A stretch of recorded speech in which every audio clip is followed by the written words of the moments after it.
Hey everyone, I'm your friend Zishan, father of a cute little boy, husband of a superwoman, a huge cricket fan, pool and snooker player and learning design consultant. आज मेरे video बनाने का मकसद सिर्फ एक ही है। पूरे देश में इतनी नेगेटिविटी फैल गई है जिस वजह से लोग काफ़ी परेशान हैं और उनका दिमाग और ख़राब हो रहा है इन चीज़ों में। मेरे वीडियो बनाने का मकसद है थोड़ी सी पॉजिटिविटी तो इस देश में लाया जाए, थोड़ी सी पॉजिटिविटी तो लोगों तक पहुंचाई जाए। लोगों का डर ख़त्म करना बहुत ज़रूरी है और इसमें मेरी एक छोटी सी पहल है। अगर इस वीडियो से अगर एक बंदा भी बेनिफिट उठा लिया तो मेरा वीडियो बनाने का मकसद पूरा हो जाएगा। सो ज़्यादा टाइम नहीं लेते हुए लेट्स स्टार्ट करते हैं।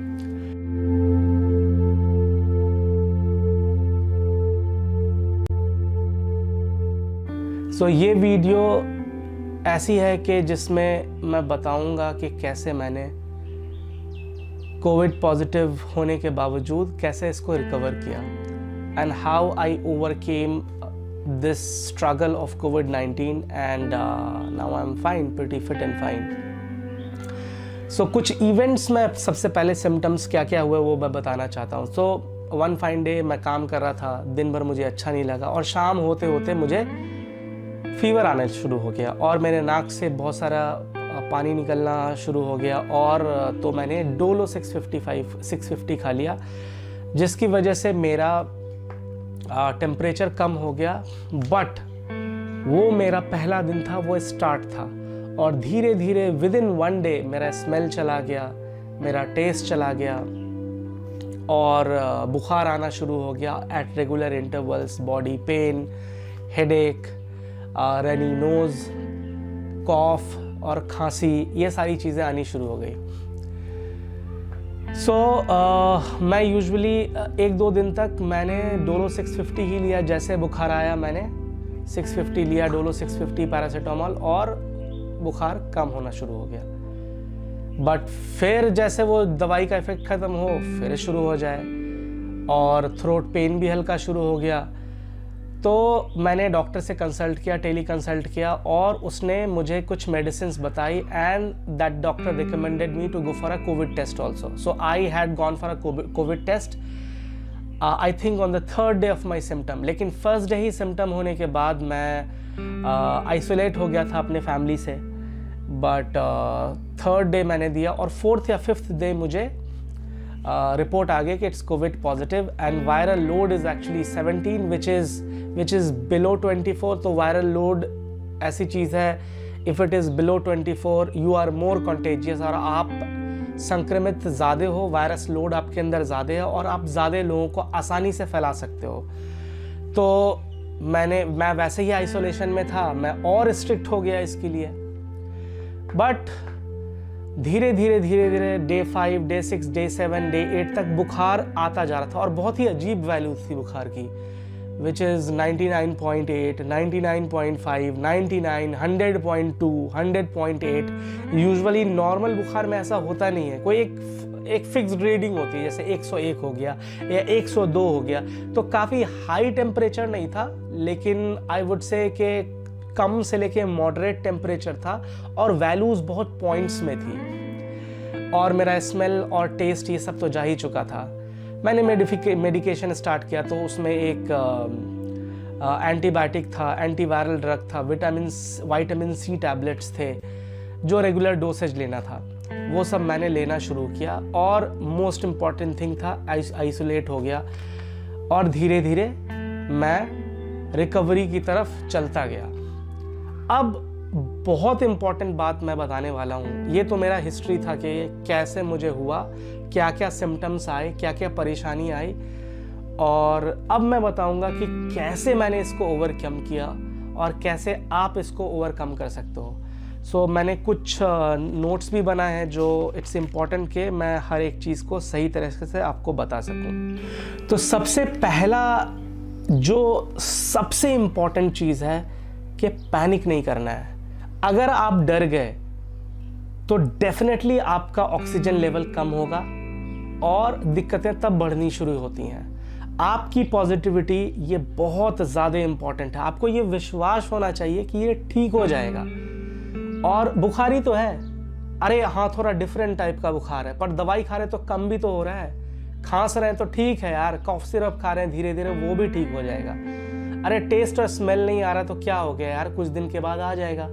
ये पॉजिटिविटी बहुत ज़्यादा ज़रूरी है। और आइसोलेशन भी ज़रूरी है, आपको आइसोलेट होना, क्योंकि घर में अगर जो लोग संक्रमित नहीं हैं उनको क्यों आप रिस्क में डालते हो। एक छोटा सा एग्जांपल है, मेरे घर में मेरी बीवी है और एक 4 साल का बच्चा है, और मैंने सही डिसीजन किया कि मैं आइसोलेट हो गया और मैं अभी होम टाउन में रह रहा हूँ, तो मेरे लिए आसान है। मैं फर्स्ट फ्लोर पे चला गया, गेट लॉक कर लिया, छत का गेट बंद कर दिया और पूरे फ्लोर पे मैं अकेले रह रहा हूँ। ग्राउंड फ्लोर पे मेरे बीवी बच्चे रह रहे हैं, खाना वो डाल देते हैं सीढ़ियों पे जहाँ पे मैं जाके उठा। कुछ दिन आपको खराब लगेगा कि ये कैसी हालत, बट भाई अगर आपको अपने परिवार से प्यार है, अगर आपको उनकी सेफ्टी का ख्याल है, तो ये सारे स्टेप्स आपको लेने पड़ेंगे। हाँ, मैं ये मान सकता हूँ कि मैं थोड़ा प्रिविलेज था कि मेरे पास एक पूरा फ्लोर था जिस पे मैं आइसोलेशन आराम से कर पाया। कई लोगों के घर में ऐसा पॉसिबल नहीं होगा, लेकिन एक कमरा भी तो है। इसमें एक चीज़ और है जो बहुत इम्पॉर्टेंट है, वो ये कि जो भी पेशेंट होता है वो किस पे रिलाई करेगा, वो अपनों पे रिलाई करेगा, अपनों पे भरोसा करेगा और एक्सपेक्ट भी अपनों से करेगा कि उसकी हेल्प करे। तो आपके अगर परिवार में ऐसे कोई हैं जिसकी आप हेल्प कर रहे हैं, जैसे आप खाना बना दे रहे हैं, वो बंदा इतना कमज़ोर है कि खाना नहीं खा पा रहा है, आप उसको खाना खिला रहे हैं, आप खाना बना रहे हो और भी हाउस होल्ड उसका काम कर रहे हैं, क्योंकि आप अपने हैं और सबसे ज़्यादा ज़रूरत आपकी है उनको, तो आप बिल्कुल कीजिए। और हमारी ह्यूमैनिटी भी यही कहती है कि उस तरह से हेल्प करना, क्योंकि आपकी हेल्प सबसे ज़्यादा ज़रूरी है। लेकिन आप मास्क लगा के उस पेशेंट के पास रहिए जो बीमार है, उसकी हेल्प कीजिए, या खाना बना रहे हैं या उसको हेल्प कर रहे हैं तो मास्क लगा के रखिए, और फिर काम हो जाने के बाद आप अपने कपड़े को धो लीजिए और आप नहा लीजिए। तो ये भी बहुत इम्पॉर्टेंट है। आइसोलेशन करना ज़रूरी है, लेकिन अपनों से दूर भागना, I don't think it is right. So you are helping your loved ones, which is good, but you also take care of us. Mask लगा के आप पेशेंट के पास जाइए, उनके सारे काम करने के बाद आप अपना कपड़ा धो लीजिए और नहा लीजिए, आप सेफ रहिएगा बिल्कुल। तो ये डिसीजन आपको ही लेना है कि आपके पास कैसी सुविधाएं मौजूद हैं, और आप एक कमरे में बंद होकर रहना चाहते हैं या मास्क लगा के रहना चाहते हैं, कैसे आपको आइसोलेशन करना है, डिपेंडिंग अपॉन आपके घर में कितने लोग हैं। ये सारा डिसीजन तो आपका है, लेकिन आइसोलेशन ज़रूरी है। मेडिसिन्स में विटामिन सी टैबलेट्स इंपॉर्टेंट हो जाता है, और विटामिन सी आपकी इम्यूनिटी बढ़ाती है। तो नींबू हो गया या नारंगी हो गया या संतरे हो गए या विटामिन सी की टैबलेट्स, ये भी चीज़ें बहुत ज़रूरी है। तो 3 चीज़ें मैंने आपको बता दी। सबसे पहला कि पैनिक तो बिल्कुल भी नहीं करना है, और ये विश्वास होना चाहिए कि आप ठीक हो जाओगे। दूसरा, आइसोलेट आपको होना है, और तीसरा, आपको विटामिन सी टैबलेट्स लेनी है। अब कोरोना में आपको वीकनेस बढ़ेगा, खाने का मन नहीं करेगा, आपका टेस्ट वैसे ही चला गया, स्मेल वैसे ही चला गया, जो भी आप खाओगे आपको लगेगा कि अरे ये तो मैं आटा खा रहा हूँ, इसका तो कोई टेस्ट ही नहीं है। लेकिन यही सबसे इम्पॉर्टेंट है, फिर भी मन मार के आपको खाना है, कुछ न कुछ खाते रहना है, आपको फ्रूट्स लेना है, आपको दूध लेना है। जो चीज़ आपको न्यूट्रिएंट्स दे रही है वो चीज़ आपको लेनी है, चाहे आपको टेस्ट नहीं मिल रहा, पर आपके बॉडी में न्यूट्रिएंट्स जा रहा है, और यही चीज़ फाइट करेगा आपको कोरोना से लड़ने में और जल्दी रिकवर करने में। So it's very important. अगर मन भी नहीं कर रहा है ना, तो मन मार के आपको खाना ज़रूर पड़ेगा। आप अपना स्लीप साइकिल ठीक कीजिए, सही टाइम पे सोइए, सही टाइम पे उठिए, जिससे आपको स्ट्रेस कम होगा। और क्योंकि मैंने पहले पॉइंट में बताया, पैनिक तो वैसे ही नहीं अलाउड है, वैसे ही नहीं करना है आपको विश्वास होना चाहिए कि ये ठीक होगा, तो स्ट्रेस कम होगा, तो ये हेल्प करेगा आपको कोरोना से लड़ने में और जल्दी से। अब ये बहुत इंपॉर्टेंट पॉइंट है, और मेरे ख्याल से कहा जाए कि ये तो सबसे ज़्यादा इम्पॉर्टेंट पॉइंट है जो आपको हेल्प करेगा। आपको गार्गल करना है, सॉल्ट वाटर, वार्म वाटर से गार्गल करना है, और 2 से 3 बार आपको स्टीम ज़रूर लेना है। ये I know it is very difficult, मेरे साथ भी काफ़ी डिफ़िकल्टी, मेरे को मन नहीं करता था, बट मुझे यही चीज़ सबसे ज़्यादा बचाया है। मुझे तो ऐसा फील होता है कि दवा से ज़्यादा भी मुझे स्टीम और जो गार्गल मैंने किया वो ज़्यादा मेरा हेल्प किया। और निगेटिविटी से बचना है। जितनी आपको नॉलेज है वो ऑलरेडी आपके पास है। न्यूज़ मत देखिए, न्यूज़ मत देखिए और फालतू डर होगा।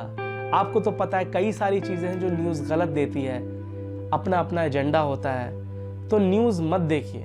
कई चीज़ें सही भी होती हैं, बट क्या ज़रूरत है यार, आपको अपने कोरोना वायरस पैंडेमिक से लड़ना है, जो आपको अपने डिजीज़ से लड़ना है। आप कुछ नहीं कर सकते, अब आप सिर्फ प्रे कर सकते हो दूसरों के लिए, बट अपने लिए आप ये सारी चीज़ें इंपॉर्टेंट जो पॉइंट्स मैंने बताया वो आप ध्यान रख सकते हो। और घर पे रहिए, सारे फेस्टिवल मनते रहेंगे, माहौल ठीक हो जाएगा, सिचुएशन अच्छी हो जाएगी तो सब सारे फेस्टिवल आप दोबारा से मनाएंगे ही। और पल्स ऑक्सीमीटर आप अपने पास रखिए, आप ऑक्सीजन सैचुरेशन को आप चेक करते रहिए, 95 एंड अबव है तो वेल एंड गुड। अगर कम जा रहा है तो आप प्रोन पोजीशन में आप लेट जाइए। एक वीडियो मैं टैग कर दूंगा डिस्क्रिप्शन में, आप देख लेना, जो नेचुरल वेंटिलेटर है जिससे आपका ऑक्सीजन लेवल डेफिनेटली ऊपर बढ़ सकता है। सो एक चीज़ मैं कहना चाहूँगा कि कोरोना जो है हमेशा स्टे नहीं करेगा। इतनी सारी प्रॉब्लम आई है, आपने इतने मुश्किलों में रह के भी सबको अच्छे से फेस किया है, इतनी बड़ी बड़ी प्रॉब्लम आपने फेस की है, तो ये एक प्रॉब्लम है, ये भी आप अच्छे से फेस कर लोगे। बस शर्त ये है कि डरना नहीं है और ये विश्वास होना चाहिए कि आप ठीक हो जाएंगे। और यही विश्वास मुझे भी था। बुरा वक्त है, गुजर जाएगा, और मुझे पूरा यकीन है कि आप पूरी तरह से ठीक हो जाइएगा। जिस तरह से मुझे अपने आप पे यकीन था कि मैं ठीक हो जाऊंगा। पॉजिटिविटी बहुत ज़रूरी है, वैसे ही इतनी सारी नेगेटिव चीज़ें फैल चुकी हैं।